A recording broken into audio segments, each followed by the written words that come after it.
media sosial juga dapat menjadi sumber kerusakan fitnah. Bahkan dosa. Saat ini, perkembangan media sosial kian hari kian meningkat. Pada tahun 1997,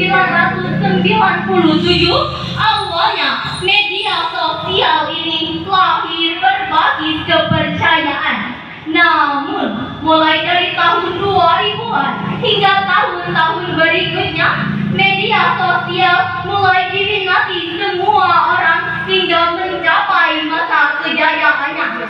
Hal ini sesuai data dan fakta yang dilansir dari Radio Republik Indonesia daerah Jember, Jawa Timur pada tanggal 29 Mei 2024 pukul 15.20 waktu Indonesia Timur menyatakan Pengguna media sosial di Indonesia didominasi oleh usia 18 sampai 34 tahun. 54,1%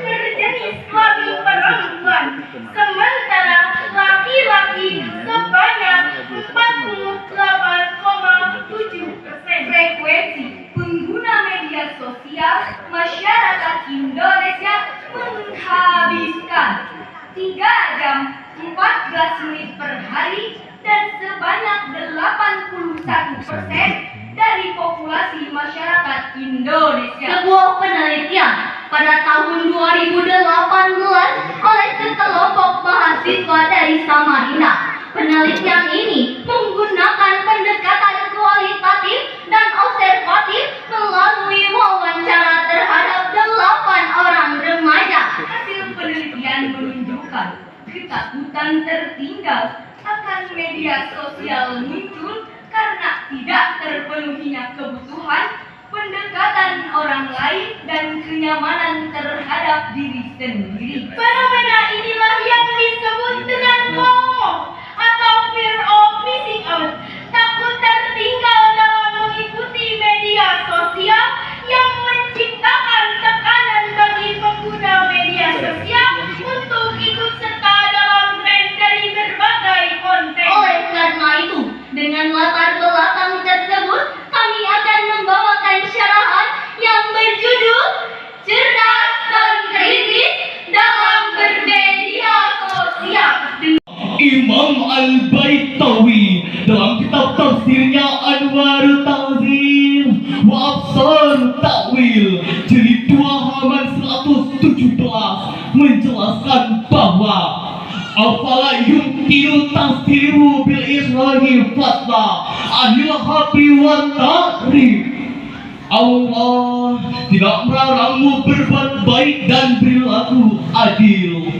Selanjutnya, Abu Bakar Al-Jazair dalam kitab tafsirnya Asrar Tafsir wa Asrar Ta'wil jilid 2 halaman 511 menjelaskan bahwa bukanlah hak dan prinsip keimanan Muhammad perihal keimanan seseorang.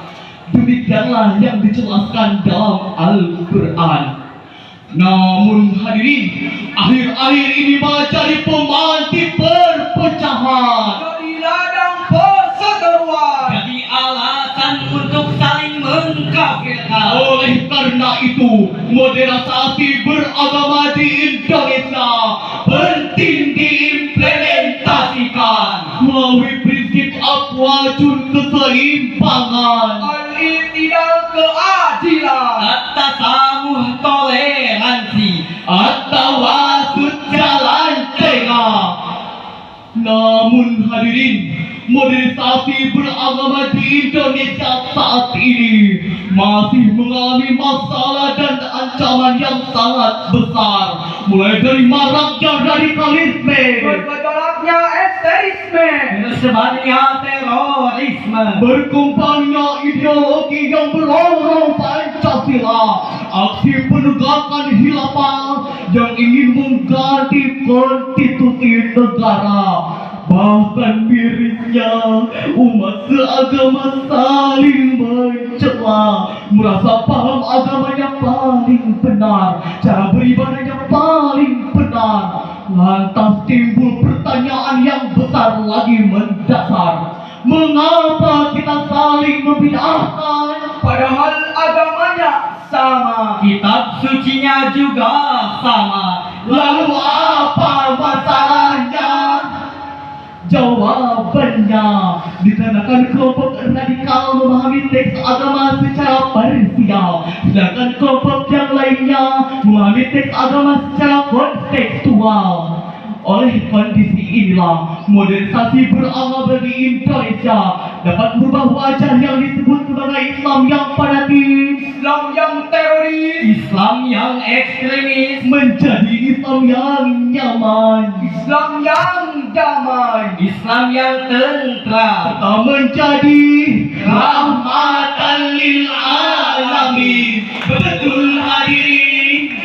Dalam kesempatan kali ini, kami akan membawakan syarahan Al-Quran yang berjudul Penguatan Pendidikan Karakter Menuju Jati Diri Bangsa. Dengan landasan Quran Surah An-Nisa ayat 9 sebagai berikut. Siap ya. Mohon. Great men start from the newspaper boy. Banyak orang besar sukses mengawali karirnya dari berjualan koran. Bukan jualan korannya, tapi etos kerjanya yang harus kita teladani. Sebab lebih baik meneladani penjual koran yang memiliki mental kerja yang tinggi daripada mencontoh oknum pegawai kantor. Mental kerjanya kayak kolor, sebentar-bentar bisa kendor, kemana-mana maunya naik motor, padahal kerjanya cuma molor. Disiplin hanya waktu dibagi honor. Jika pemuda seperti itu mustahil menjadi pelopor, melainkan menjadi penggokar, pergi seperti ayam petelur. Betul, hadirin. Dalami, memperbanyak observasi serta memperkaya literasi. Ayat tadi hadirin, menurut Syekh Muhammad Qadir Ibnu Ashur di dalam kitab tafsirnya At-Tahrir wa Tanwir, jilid ke-30 halaman 436, beliau mengatakan bahwa huruf ba pada lafaz Iqra bismi rabbik adalah babul isti'anah. Artinya setiap proses membaca, mengkaji, meneliti haruslah disertai dengan nilai-nilai religi yang menyadarkan diri pada satu ilahi. Dengan demikian hadirin sekalian, melalui ayat ini pula Allah Subhanahu wa Ta'ala mengisyaratkan kepada kita betapa pentingnya pendidikan karakter, di mana memperbanyak observasi, memperkaya literasi haruslah disertai dengan nilai-nilai teologi. Kekayaan intelektual harus diimbangi dengan kekayaan spiritual. Penguatan jasmani haruslah disertai dengan kekuatan rohani. Kekayaan literasi dan referensi harus disertai dengan kekayaan jiwa dan hati nurani. Maka untuk maksud yang mulia inilah hadirin sekalian, baginda Rasulullah Shallallahu Alaihi Wasallam diutus ke permukaan bumi. Innama bu'istu liutammima makarimal akhlaq. Sesungguhnya aku diutus ke permukaan bumi ialah untuk kemuliaan akhlak. Hadis riwayat Ahmad.